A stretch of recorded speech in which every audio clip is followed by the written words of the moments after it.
Yun! Sa mapagpalang araw sa ating lahat mga kaibigan, tayo nga pala ay nasa on the spot tattoo competition. Alright, let's go! Woo! Kinang-ina mo, loko. Talagang napakaganda ng gising ng pogi.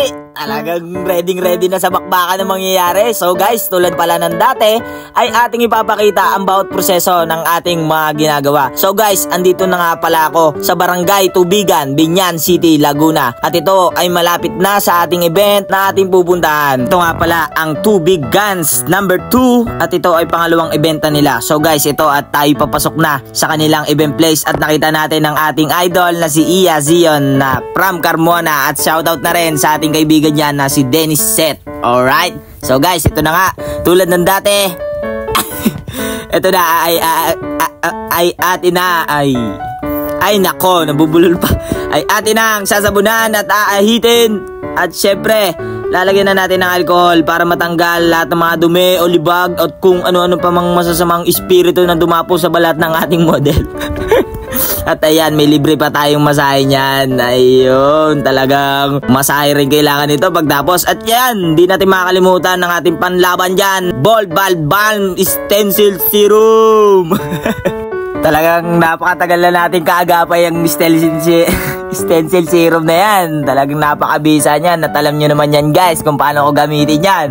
At syempre, baka kilala nyo yung may-ari niyang stencil serum na yan ha. Paki-comment na lang sa comment section. Alright! O siya, at ito na nga, balik na tayo sa ating ginagawa. Pare kaagas pa ng pagsasalita mo. Memaya di na maintindihan ng ating mga manonood. At ayan na nga pala ang ating epekto ng stencil serum. Alright, o diba?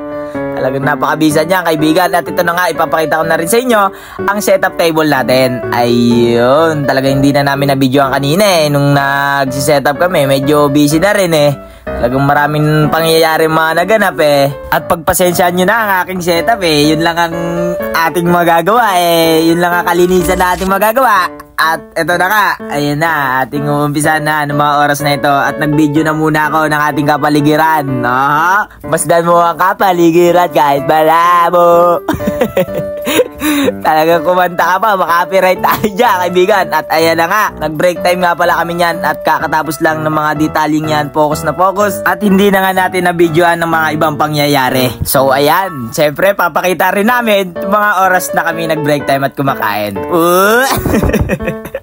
Talagang may paggalong-galong pakakulitan. O siya, balik na agad sa ating ginagawa. At ayan, focus na focus lang tayo dyan guys. At maraming salamat din sa aking misis na nagbibideo habang ako'y nagtatato.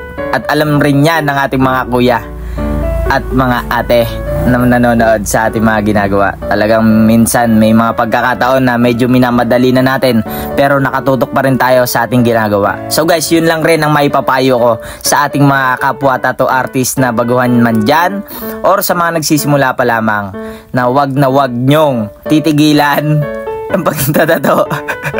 Talagang napakahirap man pero sana ay aralin pa rin. Alright? Talagang may pag-gano ka pa na nalaman boy.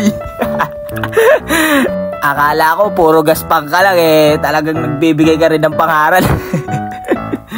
O siya, guys, panoorin nyo lang at wala na akong ibang masabi kundi maraming salamat sa inyo ha. I love you. At ayan, pinakita na nga ang ating poknat na nasa kanan. Ayun, at ito na nga pala guys.